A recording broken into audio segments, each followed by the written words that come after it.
거듭난 성도들이 갖추어야 할 성경적 성품에 대한 강력한 설교들을 종합하여 그리스도인의 성품이란 제목으로 책이 출간되었습니다.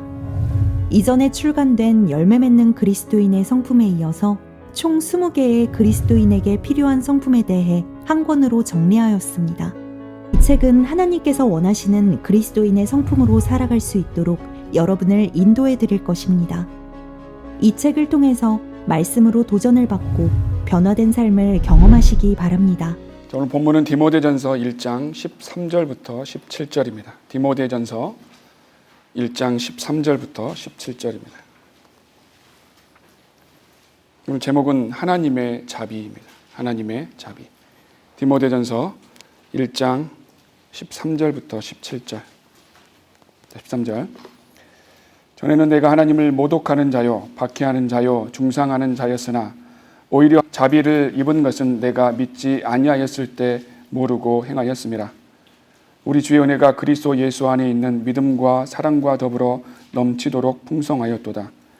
그리스도 예수께서 죄인들을 구원하시려고 세상에 오셨다는 이 말씀은 신실하며 온전히 받아들이기에 합당하도다. 죄인들 중에서 내가 우두머리라.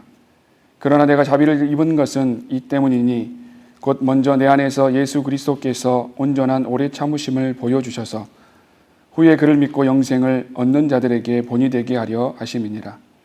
이제 영원하신 왕, 썩지 아니하시고 보이지 아니하시고 홀로 지혜로우신 하나님께 존귀와 영광이 영원 무궁토록 있을지어다. 아멘. 하나님의 자비입니다.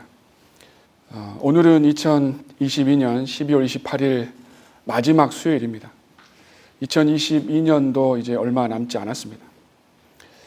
올해 하나님께서는 우리 교회를 통해서 또 우리 사역을 통해서 많은 은혜와 자비를 베풀어 주셨습니다. 작년 2021년 말부터 서울에서 센터의 모임이 성도분들을 모여서 같이 이렇게 예배를 드렸고요. 올해 4월에 갈보리 교회에 문제가 있었지만 오히려 그 일을 통해서 성도들은 더 단단한 그 믿음이 성장하는 그런 시간이 되었습니다. 5월 달에는 많은 일들이 있었습니다. 대전에 모임이 형성됐고요. 또 성교교회가 새로운 곳으로 이전을 했습니다. 목사님께서 또 5월에 나가셔서 침례식도 하시고 성도들과 교제를 하시고 이렇게 돌아오셨습니다. 7월 달에도 노영재님과 같이 한국에 나가서 교제하고 또 거리 설교도 하게 되는 그런 열매가 있었고요. 9월 달에는 목사님께서 동부 뉴욕과 뉴저지에 방문하셔가지고 성도님들과 교제를 또 하셨습니다. 10월 달에도 한 번 더 목사님 한국 나가셔서 2차 대전 모임에 침례식과 주의 만찬식을 하고 교제를 마치고 돌아오셨죠. 그리고 또 하와이에도 가서 침례식을 하셨고요. 또 강고 시간에 형제님도 말씀하셨지만 책자도 우리가 발간이 돼서 문서 사역, 또 책자 사역도 꾸준히 이루어지고 있고 또 이번에는 기도해왔던 교도소 사역까지 속초에 재소자들에게 복음이 들어갈 수 있고 바른 성경이 들어갈 수 있는 그런 기회를 주셨고요. 또 각 지역마다 아이들이 오전에 바른 교리로 성경 공부할 수 있도록 줌 그 사역도 계속 이루어지고 있고요. 또 각 나라에서 아이들이 성경을 읽는데 이렇게 동참하는 그런 사역들도 하나님께서 우리에게 많은 열매를 이렇게 보여주셨습니다. 자, 오늘 우리가 주님의 자비에 대해서 또 하나님께서 우리에게 무엇을 원하시는지 생각해 보는 시간이 되었으면 합니다. 자, 우리 구원받은 성도들은 새해에만 믿음이 잠깐 좋아지는 것이 아니라요. 날마다 새로운 날이어야 하고요. 매일 생명을 주셔서 복음을 위해서 살아가게 해주신 것에 감사하면서 살아가야 되지만요. 그래도 한 해를 우리가 되돌아보면서 미흡했던 점들을 보완하고 또 하나님께서 베풀어 주신 그 은혜와 자비에 더 감사하고 또 잊지 않고 늘 우리가 기억하면서 살아가야 될 것입니다. 또 마지막 날에 가족끼리 하나님께서 베풀어 주신 그 자비를 나누면서 보내는 시간도 좋을 것입니다. 구원받은 사람이나 그렇지 않는 사람들도요, 나는 사랑이 있고 남들에게 자비를 베풀면서 살아간다고 생각합니다. 하지만 성경에서는 구원받지 않는 자들은 과거에 우리도 마찬가지였지만 자비가 없는 무자비한 자들이라고 말씀하셨습니다. 로마서 1장 28절 제가 읽겠습니다. 로마서 1장 28절에요. 뿐만 아니라 그들은 자기들의 지식 가운데 하나님 두기를 싫어하니 하나님께서 그들을 버림받은 마음에 내버려 두시어 온당치 아니한 일을 하게 하셨도다. 31절에 이런 사람들은요, 몰지각하며 약속을 저버리며 무정하며 화해하지 아니하며 무자비한 자들이라. 32절 그들은 이 같은 일을 행하는 자들이 마땅히 죽음에 처해져야 한다는 하나님의 심판을 알면서도 이 같은 일을 행할 뿐만 아니라 이런 일을 행하는 자들을 좋게 여기느니라. 하나님의 은혜를 받지 않고 성령님의 도움이 없는 상태에서는 다 무자비하고 자비가 없는 상태라고 말씀하시는 겁니다. 그래서 이제 우리가 구원받고 나면 우리 안에 새 사람으로 인해서요, 자비가 무엇인지 이제 안다는 것입니다. 하지만 이 세상은 자비가 없는 세상이 되어가고 있습니다. 하나님의 은혜를 경험해 보지 못한 사람들이 많기 때문에 세상은 자비 없는 세상으로 멸망해 가고 있는 것입니다.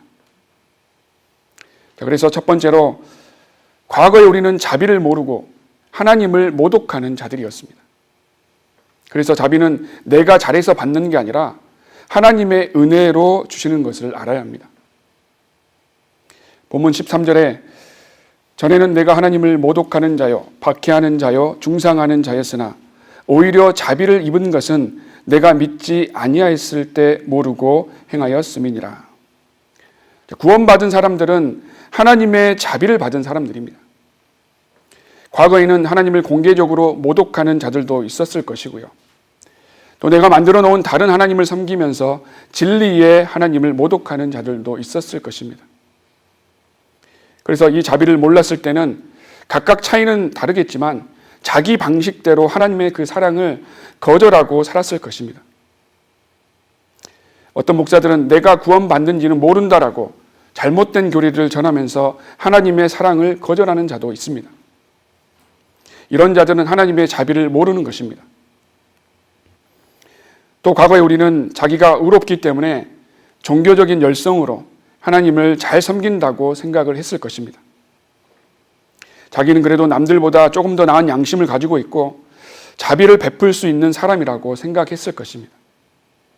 하지만 우리는 하나님의 자비를 몰랐던 것입니다. 성경에는 바리새인과 세리의 기도가 나옵니다. 세리는 눈을 들어서 하늘을 쳐다보지도 못하고요, 가슴을 치면서 이렇게 말을 했습니다. 하나님이여, 죄인인 저에게 자비를 베푸소서라고, 자비를 베풀어 달라라고 기도했습니다. 하지만 바리새인은 나는 착취도 하지 않고 불의하지도 않고 간음하지도 않고 저 세리와 같지 않다라고, 자기는 다른 사람들보다 훨씬 의롭게 살았다라고 스스로를 평가했습니다. 물론 이렇게 인간적으로 바르게 사는 것이 잘못된 것은 아닙니다. 문제는 이런 마음이 하나님의 자비를 모르기 때문에 마음속으로 또 입으로 문제들을 드러내는 것입니다.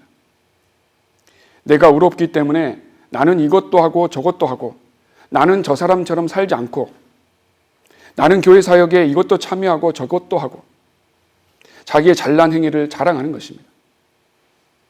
우리도 마찬가지입니다. 나는 남들보다 더 낫기 때문에 자비를 받을 만하고 또 자비도 베풀면서 살고 있다라고 생각할 것입니다.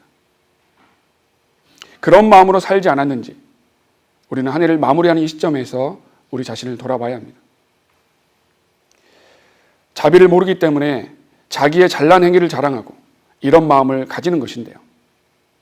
하나님의 자비를 맛본 사람들은 자기가 설령 많은 일을 하고 있더라도요, 구원받은 뒤에는 그렇게 말하지 않을 것입니다.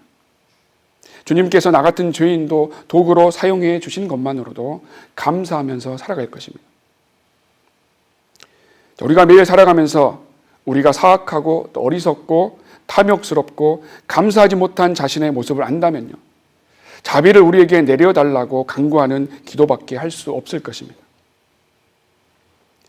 자비는 죄로 인해서 우리가 마땅히 처벌받아야 하는데도 불구하고 우리 주님께서 처벌하지 않는 것이 자비입니다.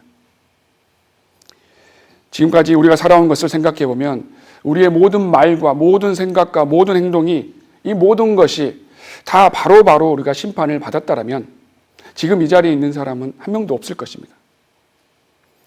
지금 이 구약 시대와 같다라면 지금 거리에는 시체가 가득 찰 겁니다. 그래서 이 세상의 모든 사람들은 하나님의 자비가 없으면 살 수 없는 것입니다. 그렇기 때문에 세리의 입에서는 자비를 베풀어 달라라고, 우리 주님께서 이 땅에 오셨을 때 병든 자들이나 마귀 들린 자들이 자비를 베풀어 달라라고 구했던 것입니다. 그래서 우리는 구원받기 전에 우리의 모습도 자비가 없는 무자비한 자들이었고 또 여전히 자비를 구해야 하는 자들이라는 것을 먼저 알아야 합니다. 두 번째, 주님께서 우리에게 본이 되셨듯이요, 우리도 구원해 주신 자비를 베푸는 그런 본이 되어야 됩니다. 우리는 자비를 모르는 자들이고 자비가 없는 무자비한 자들이었습니다. 우리는 예수 그리스도의 보혈로 죄사함을 받고 그 하나님의 베풀어 주신 자비로 지옥의 형벌로 구원을 받았습니다. 오늘 본문 디모데전서 1장 16절에서는요, 그러나 내가 자비를 입은 것은 이 때문이니 곧 먼저 내 안에서 예수 그리스도께서 온전한 오래 참으심을 보여주셔서 후에 그를 믿고 영생을 얻는 자들에게 본이 되게 하려 하심이니라. 사도 바울은 죄인 중에 우두머리인 나도 영생을 받은 것처럼 자기 같은 사람도 자비로 구원을 받았다라고, 그 표본이 되었다라고 말을 하고 있는 것입니다. 우리는 예수 그리스도의 자비를 입고 지옥의 형벌로부터 구원을 받았습니다. 하지만 그것으로 끝난 것이 아니라 나 같은 사람도 자비로 구원을 받았는데 당신들도 하나님의 자비로 구원을 받으라고 바울이 보여준 그 본을 우리도 전해야 한다는 것입니다. 즉 우리가 자비로운 은혜를 받은 것으로 끝나서는 안 된다고 말씀하시는 것입니다. 나는 정말 내가 지옥의 형벌로부터 받은 자비, 그 구원해 주신 자비를 가족들에게 또 다른 사람들에게 베풀면서 살고 있는지 점검해 봐야 됩니다. 지금 이 세상은 더 악해지고 또 죄로 인해서 사랑은 식어지고 있는 세상입니다. 누군가에게 호의를 베풀고 또 사랑하고 선하게 잘해줬는데 그 사람이 악한 짓을 하면 마음이 식어지는 게 우리 인간입니다. 육신의 몸을 가지고 있는 한 우리는 하나님의 말씀으로 성령의 능력으로 세임을 얻지 않으면 우리도 세상 사람들과 같이 사랑이 식어져가는 사람들 같이요, 무자비한 사람, 자비가 없는 사람으로 살아갈 것입니다. 감정 없이 사람을 대하듯이 무정하고 무자비하게 자기만을 위해서 살아가게 되는 것입니다. 그것이 구원해 주신 자비를 베풀지 않는 삶입니다.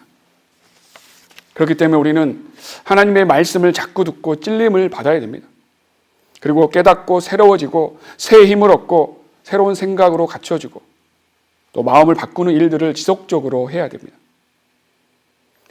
구원받았지만 매일 설교 듣지 않고 매일 말씀을 읽지 않고 또 이런 것들이 별로 필요 없다고 생각하는 사람이라면요, 매일 세수도 하지 않고 매일 샤워도 하지 않고 냄새만 풍기면서 사는 사람과 같을 것입니다. 마찬가지입니다. 우리는 매일 하나님의 말씀으로 씻기고 새로워지지 않으면 사랑이 식어지고 구원해 주신 그 자비가 없어진 상태에서 세상 사람들과 똑같이 살아가는 사람이 될 것입니다.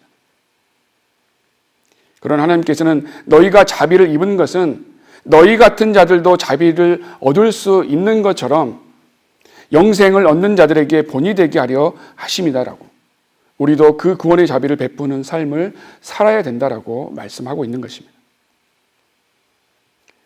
성경에서 자비에 대해서 가장 먼저 생각할 수 있는 인물은 다윗입니다.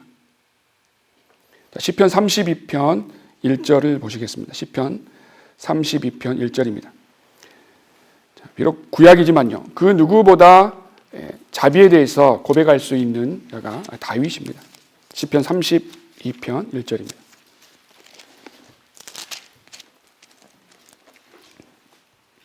시편 32편 1절, 죄가들을 용서받고 죄가 가려진 사람은 복이 있도다. 다윗은 이 죄에 대해서 어떻게 용서함을 받는지, 이 죄의 용서함을 받는 자비를 너무나 잘 알고 있었습니다. 왜냐하면 다윗은 죽어서 지옥불에 떨어져야 할 죄를 지었기 때문입니다. 거기서 자비를 받았기 때문에 이런 고백을 할 수 있는 것입니다. 죄가들 용서받고 죄가 가려진 사람은 복이 있도다. 2절, 주께서 정죄하지 않으시고 그 영에 간사함이 없는 자는 복이 있도다. 내가 침묵을 지킬 때 온종일 신음함으로 내 뼈가 쇠하였나이다. 다윗은 자기 죄로 인해서 온종일 신음해서 뼈가 쇠해졌다라고 고백합니다. 우리도 죄를 지으면 이런 마음으로 자백해야 됩니다. 또 4절에 밤낮으로 주의 손이 나를 짓누르니 내 진액이 여름철의 가뭄으로 바뀌었나이다. 셀라. 내가 내 죄를 주께 시인하고 내 죄악을 숨기지 아니었나이다. 내가 말하기를 내가 내 죄가들을 주께 자백하리이다 하였더니 주께서 내 죄의 악을 용서하셨나이다. 셀라. 다윗은 누구보다도 주님께서 베풀어 주신 자비를 경험한 사람이었습니다. 또 10절에 악인에게는 많은 슬픔이 있으나 주를 신뢰하는 자는 자비가 그를 두르리라.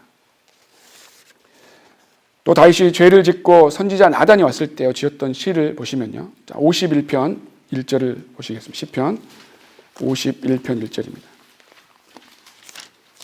51편 1절.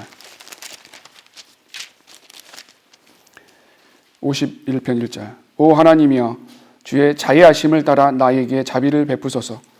주의 온전한 자비들의 풍성함을 따라 내 죄가들을 지워 버리소서. 세리가 주님께 간구하고 병자들과 죄인들이 주님 앞에 나와서 구하듯이요.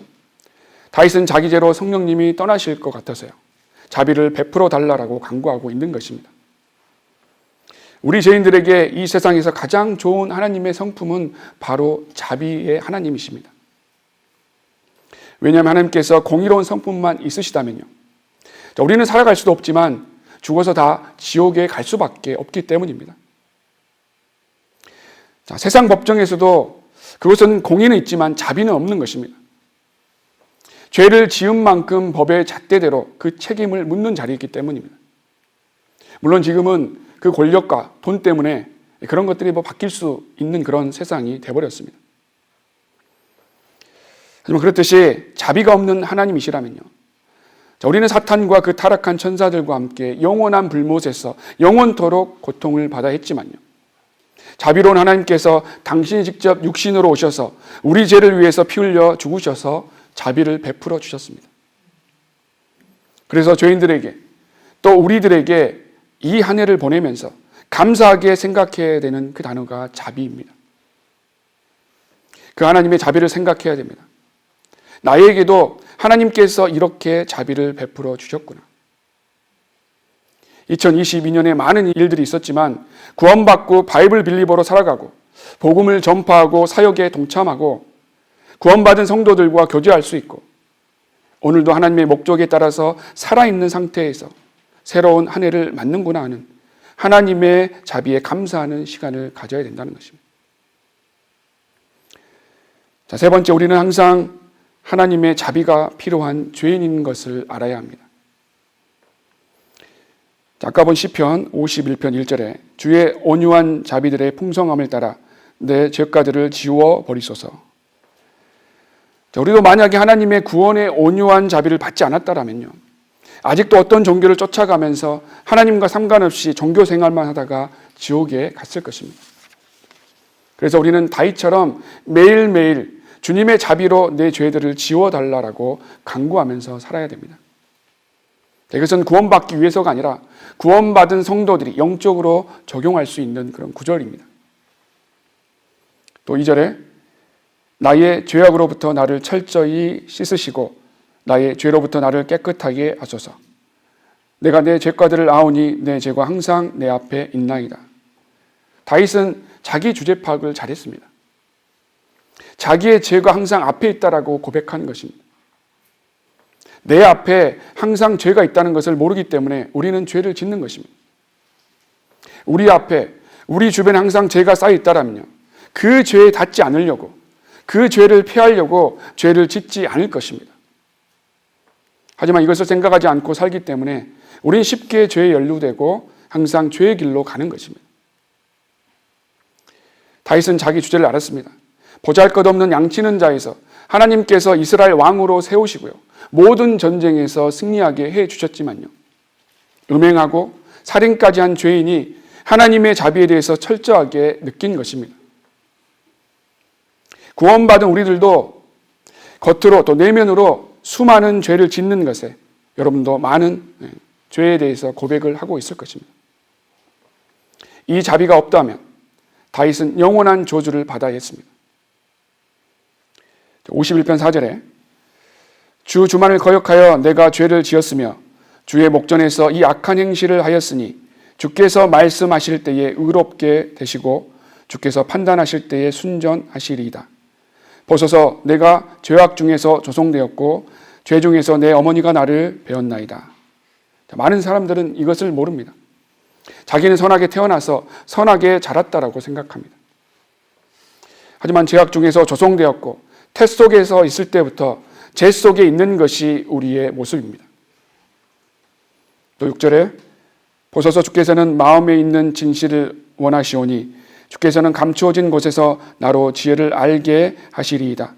우슬초로 나를 정결케 하소서. 내가 깨끗게 되리이다. 나를 씻기소서. 내가 눈보다 더 희게 되리이다. 나로 기쁨과 즐거움을 듣게 하소서. 주께서 꺾으신 뼈들이 즐거워하리이다.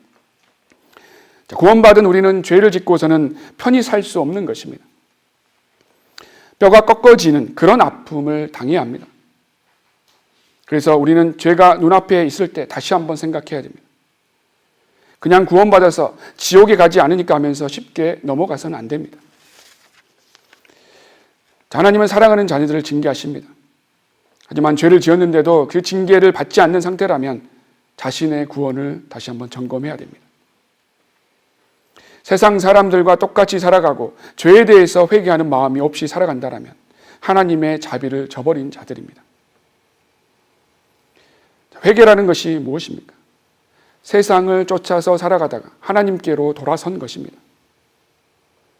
물론 구원받을 때 한 번의 그 회개와 구원받고 난 이후에 죄를 짓고 회개하고 자백하는 것은 다르지만요, 세상을 향하는 마음이 하나님의 길로 돌이켜져야 되고요, 주님을 사랑하는 마음으로 바꿔져야 됩니다. 많은 사람들이 잘못된 구원과 회개 없는 잘못된 복음으로 구원을 받았다라고 착각하고 살아가고 있습니다. 죄악된 세상을 쫓아가던 것에서, 죄 속에서 살아가던 죄인이 죄의 길에서 하나님을 쫓아가고 하나님의 길로 돌이킨 적이 없이 입으로만 시인했다라고 구원받은 것이 아니라는 것입니다. 죄의 문제에 대해서 진정한 돌이킴과 진정한 회개가 없다라면 구원받은 것이 아닌 것입니다. 우리 구원은 가난한 삶에서 구원받은 것이 아닙니다. 질병에서 구원받은 것이 아닙니다. 구원은 지옥으로부터 구원받은 것이고요, 지옥으로 향하고 있었던 혼이 진정한 회개 없이, 진정한 돌이키는 마음 없이 로마서 말씀만 암송해서, 로마서 말씀으로 시인해서 그렇게 구원받았다고 하는 것은 그 말씀을 머리로만 아는 것이지 진정으로 회개하고 주님을 영접하는 것이 아니라는 것입니다. 죄의 문제를 해결하지 않고 비슷한 복음을 전하는 거짓 목사들에게 속아서 그냥 입으로 시인하면 되는구나 하고 속지 말아야 합니다. 우리에게 구원은 공짜로 주어졌습니다. 하지만 구원받았을 때 마음가짐은 진정한 회개의 마음이 있어야 됩니다. 이 죄에 대해서, 진정한 회개에 대해서 확실히 알고 구원받아야 하고요, 또 이제는 이 정확한 은혜 복음을, 구원의 자비를 우리도 전해야 됩니다. 지금 다윗은 죄에 대해서 절실히 알고 있습니다. 그 뼈가 꺾어지고 온종일 신음하면서 산다고 고백하고 있습니다. 또 9절에요. 나의 죄들로부터 주의 얼굴을 가리소서. 나의 모든 죄악들을 지워버리소서. 오 하나님이여, 내 안에 깨끗한 마음을 창조하시고 내 안에 바른 영을 새롭게 하소서. 주의 면전에서 나를 내어 쫓지 마시고 주의 거룩한 영을 내게서 거두어 가지 마소서. 주의 구원의 기쁨을 내게 회복시키시고 주의 자원하는 영으로 나를 붙드소서. 다윗은 이 죄와 씨름을 하고 있는 것입니다. 우리는 이 다윗의 고백같이 우리에게 적용할 수 있는 것은요, 죄와 피 흘리기까지 싸우고 있는지 돌아봐야 합니다. 주의 면전에서 나를 내어 쫓지 마시고 주의 거룩한 영을 내게서 거두어 가지 마소서. 주의 구원의 기쁨을 내게 회복시키시고 주의 자원하는 영으로 나를 붙드소서. 구약에는 성령이 떠나가셨죠. 하지만 지금 이 시대에는 성령님께서 인치시기 때문에 우리는 구원의 영원한 보장을 할 수 있고 구원의 영원한 확신을 할 수 있는 것입니다. 그래서 구약의 구원과 신약의 구원은 다르다는 것입니다. 그래서 다윗은 죄 때문에 고민이 있었고 이런 기도를 하는 것입니다. 하지만 우리는 다윗에게 베풀어 주신 하나님의 자비보다 지금 우리는 더 큰 자비를 받았다는 것을 알아야 합니다. 그것은 죄를 회개하고 주님을 영접하는 그 순간 우리는 구원받고 영원토록 성령님께서 함께 하시기 때문입니다. 구원받고 난 다음에 육신을 따라서 죄를 지을 수 있지만요, 이 다윗처럼 성령님이 떠나가실까 봐 고민하지 않아도 된다는 것입니다. 하지만 우리가 걱정해야 되는 것은요, 우리의 믿음의 그 간증이나 하나님의 징계나 그리스도의 심판석을 생각하면서 그것을 두려움을 가지고 하나님을 섬겨야 됩니다. 사람들은 백보자판석은 아니니까 괜찮겠지라고 말을 할 것입니다. 하나님께서는 구원받고 나서 죄 짓는 것에서 그냥 눈 감아 주시지 않으십니다. 왜냐하면 하나님은 공의의 하나님이시기 때문입니다. 그래서 죄를 지면 빨리 자백하고 용서를 구해야 됩니다. 2000년의 기간, 이 신약시대에 구원받은 사람들이 얼마나 많이 있겠습니까? 그 수많은 사람들 앞에서 자기의 죄를 자기 입으로 자백해야 됩니다. 우리는 그것을 두려워해야 됩니다. 그것이 두렵지 않다라면 구원받은 사람으로서 정상적인 사고를 하지 못한 사람입니다. 사도 바울이 두려움으로 그리스도의 심판석을 바라봤듯이요, 우리도 그것을 두려움을 가지고 늘 죄에 민감하게 살아야 됩니다. 우리는 다윗과 사도 바울같이 자비를 받은 자신들의 모습을 많은 성도들 앞에 고백했듯이요, 우리도 마찬가지입니다. 다윗과 바울처럼 구원받은 우리들에게도 필요한 것은 철저한 자비를 구해야 됩니다. 올해도 우리에게 하나님께서 자비를 베풀어 주지 않았다면 더 많이 힘들고 더 많이 고통스럽고 더 많은 고난의 시간이 있었고요, 마귀의 수많은 공격에 방치되었을 것입니다. 우리는 올 한 해를 생각해 봐야 합니다. 지금 나에게 믿음을 지킬 수 있는 작은 힘을 주시고 악한 영들을 분별할 수 있는 지혜를 주시고 미혹의 영에서 빠져나오게 하시고 미혹된 영에 휩싸이지 않게 보호해 주시고 가족들의 안전과 또 주님을 섬길 수 있도록 또 지금도 숨 쉴 수 있는 호흡을 주시고 바른 교리와 복음을 전파하는 그 목자와 성도들과 함께 이 사역에 동참할 수 있는 기회를 주시는 그 자비를, 주님을 섬기고 사역에 동참할 수 있도록 필요한 환경을 마련해 주신 그 은혜와 온전한 그 자비에 우리는 감사해야 할 것입니다. 하나님의 자비가 없다라면 우리에게는 희망이 없습니다. 공의의 하나님이시기 때문에 인간들을 심판하셔야 하기 때문입니다. 그래서 오늘 우리는 하나님의 자비라는 단어를 생각하면서 감사한 마음을 잃지 말아야 할 것입니다. 그 공의와 자비를 십자가에서 다 이루어 주셨고요, 그것이 지금 우리에게 영원한 혜택으로 돌아온 것입니다. 그래서 우리는 이 하나님의 자비에 대해서 날마다 감사하게 생각하며 살아야 합니다. 이 시대에 사는 사람들은 믿음만으로 이 자비를 얻을 수 있습니다. 하나님 앞에서 진정한 마음으로 회개하고 하나님이신 예수 그리스도께서 나를 위해서 십자가에 피 흘려 죽으시고 그분을 구세주로 믿을 때 하나님의 자녀가 될 수 있습니다. 오늘이 가기 전에, 올해가 가기 전에, 죽음이 갑작스럽게 오기 전에 구원받지 않는 자들은 하나님의 자비를 받아들여야 됩니다. 마지막 네 번째, 하나님의 자비를 얻기 위해서는 매일매일 자비를 구해야 됩니다. 우리는 매일 수많은 자비가 필요합니다. 구원받자마자 완전한 사람이 된다면 자비가 필요 없겠지만요, 우리는 육신을 입고 있기 때문에 육신의 정욕에 대한 유혹이 있는 것입니다. 그래서 육신을 따라가면 또 죄를 짓는 것입니다. 죄를 짓지 않더라도 완벽하지 않기 때문에 실수를 할 수 있는 것입니다. 우리는 완벽하지 못하기 때문에 실수로 인해서도 자비를 구할 때가 있다는 것을 알아야 합니다. 그래서 우리는 완전하지 못하기 때문에 하나님의 자비를 구하고 그 자비를 기대해야 합니다. 그 자비를 베풀어 달라고 매일매일 주님께 간구하고 원해야 됩니다. 그 잘못된 것들을 용서해 달라고 주님께 자백하고 매일 자비를 구해야 됩니다. 자, 그래서 자비를 얻으려면 마태복음 5장 7절에는요. 자, 산상설교이지만 교리적으로 적용할 수는 없습니다. 하지만 우리에게 영적으로 적용할 수 있는데요. 마태복음 5장 7절에 자비로운 자들은 복이 있나니 그들이 자비를 얻을 것이며, 자, 교리적으로는 천년왕국 때에 행위로 구원받는 교리인데요. 그러나 하나님의 그 성경적인 원리는 같다는 것입니다. 그것이 지금 신약 이 교회 시대에는 구원을 받으려면 예수 그리스도를 믿고 죄의 용서함을 받아야 합니다. 하지만 구원받고 난 뒤에 죄를 짓고 잘못하고 실수한 모든 것들에 대해서는요, 자비를 얻기 위해서는 자신부터 자비로워야 한다는 것입니다. 자기는 살아가면서 자비롭지 못하면서 하나님께 자비를 베풀어 달라고 하는 것이 이상한 것입니다.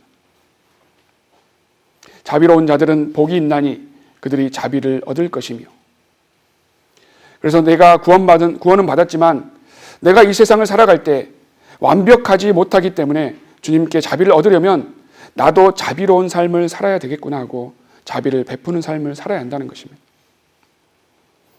또 야고보서 2장 13절을 보시겠습니다. 야고보서 2장 13절입니다. 야고보서 2장 13절. 자비를 베풀지 않는 자에게는 자비 없는 심판이 있으리라. 자비는 심판을 이기고 기뻐하느니라. 자, 이것도 대환란 때 교리지만요, 영적으로 적용할 수 있는 것이죠. 자, 우리가 자비로 은혜를 거저 받았다면 우리는 자비를 베풀 줄 알아야 한다는 것입니다. 또 마가복음 11장 25절 또 보시면요, 마가복음 11장 25절입니다. 자, 이것도 우리가 교훈으로 적용할 수 있는 것입니다. 마가복음 11장 25절입니다. 마가복음 11장 25절 26절.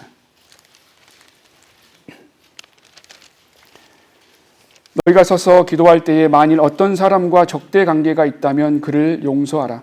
그러면 하늘에 계신 너희 아버지께서도 너희 허물을 용서하시리라. 그러나 만일 너희가 용서하지 아니하면 하늘에 계신 너희 아버지께서도 너희 허물을 용서하지 아니하시리라고 하시더라. 우리가 구원받기 위해서 이 구절을 적용하지 않지만요, 일반적인 하나님의 원칙이 이렇다는 것입니다. 우리가 구원받고 난 이후에 죄를 짓고 주님으로부터 용서를 받고 싶으면 어떤 사람과 적대 관계가 있다면 그를 용서하라라는 말씀도 기억하고 실행할 수 있어야 한다는 것입니다. 즉, 구원 교리로 이 구절을 실천하는 것이 아니라 하나님의 원칙을 따르기 위해서는 적대 관계에 있는 자들을 하나님의 명령에 순종해서 용서한다면요, 먼저는 하나님의 명령에 순종하는 것이고요, 두 번째는 성경적인 원칙을 따르는 것이고요, 세 번째는 남에게 자비를 실천해서요, 쓴 감정 없이 주님과 정상적인 교제를 가질 수 있기 때문에요, 우리가 자비를 얻기 위해서는 이 구절대로 실천할 수 있어야 한다는 것입니다. 지난번에도 설교했듯이요, 주인에게 모든 빚을 탕감받은 종이요, 자기 동료 종에게는 빚을 갚지 않는다라고 감옥에 가두는 그런 자비 없는 행동을 하지 말라는 것입니다. 주님께서 벌레 같은 나를 용서해 주셨듯이 나에게 문제로 여겨지는 사람을 괄시하고 무시하는 것이 아니라 용서할 수 있는 용기와 자비를 베풀 수 있는 마음이 있어야 한다는 것입니다. 물론 실천하기 굉장히 어려운 일일 수 있습니다. 나에게 상처 주고 힘들게 하는 사람을 용서하는 것이 쉽지 않습니다. 그렇기 때문에 우리에게 사랑의 법으로 주님의 의를 이루시기를 원하는 것입니다. 주님께서 우리 안에 거하시기 때문에 성령의 능력으로 자비를 베풀고 용서를 해야 하는 것입니다. 결론적으로 2022년 마지막 날을 보내면서요, 내가 받은 하나님의 은혜와 자비에 감사를 드리면서 내가 용서하고 자비를 베풀어야 하는 적대 관계가 있다면 내 믿음이 연단되고 성장하기 위해서는 또 하나님의 명령에 순종하기 위해서 용서하고 자비를 베풀 수 있는 자들이 되어야 합니다. 그것이 주님을 사랑하는 마음으로 배운 대로 실행하는 사람과 또 입으로만 사랑한다고 하는 사람과의 차이일 것입니다. 그래서 올해 혹시 구원받지 못한 자들에게 받은 상처가 있다면요, 오늘 본문 말씀처럼 디모데전서 1장 13절에서 구원받지 않았을 때 하나님을 모독하고 박해하고 중상한 것을 모르고 행했다고 고백한 바울처럼요, 구원받지 않는 자들은 자기가 얼마나 큰 상처를 주고 어떤 행동인지도 모르고 있다는 것을 알아야 된다는 것입니다. 그래서 구원받지 않는 자들은 자비가 없다고 말씀하셨듯이 자비에 대해서 알 수 없는 것입니다. 그래서 자기들의 죄와 허물과 실수 이런 것들에 대해서 인정하지 않고 오히려 자기가 하는 것이 맞고 남은 틀리고 자기만 잘났다고 하는 사람들이라는 것을 먼저 알아야 된다는 것입니다. 이런 자들에게도 자비로운 마음으로 용서하고 다시 구령의 기회로 삼아야 할 것입니다. 그리고 이제는 나도 남들이 실수하는 것처럼 나도 실수와 또 내가 잘못을 해서 남들에게 자비를 구할 때가 있다는 사실을 잊지 말아야 합니다. 나는 거의 실수도 없이 다 잘하고 있으니까 못하는 사람들에게 무자비한 비방과 책망으로 그리고 용서가 없다라면 자기도 언젠가 큰 자비를 구하는 자리에 설 수 있고 그대로 당할 수 있다는 것을 기억하시기 바랍니다. 극단적인 예이지만 법정에서 자비를 구하든지요, 자식의 실수로 누군가에게 자비를 구하든지 그렇게 똑같은 수치를 당할 수도 있다는 것입니다. 하나님께서는 그 자비를 가르치시기 위해서 각자에게 여러 방법으로 또 여러 가지 상황으로 알려주실 수 있다는 것을 기억하시기 바랍니다. 그래서 우리는 언제나 나도 똑같은 자비를 구할 때가 있다는 사실을 기억해야 되고요, 내 사랑하는 가족들과 또 성도들과 주변 사람들에게 언제나 온전한 자비를 베풀 수 있는 성도들이 되어야 할 것입니다. 그런 수치를 받고 자비의 그 필요를 알기 전에 하나님께서 우리에게 말씀으로 찔림을 줄 때 변화되는 것이 가장 현명하다는 것을 깨닫고요, 하나님께서 요구하시고 또 원하시는 온전한 오래 참음과 자비를 남들에게 베풀 수 있는 자들이 되어야 할 것입니다. 그래서 2022년 하나님의 자비를 다시 한번 생각하고 우리는 그 자비를 베푸는 것이 하나님으로부터 더 풍성하고 온전한 자비를 받을 수 있다는 사실을 명심해서요, 1년 동안 자비롭지 못했고 구원의 자비를 온전히 전하지 못했고 가까운 사람들을 용서하지 못한 것이 있다면 주님께 자백하고 내년에는 받은 만큼 베풀고 매일 하나님의 자비를 구해서 풍성한 열매를 가져오는 믿음의 성도들이 다 되셔야 할 것입니다.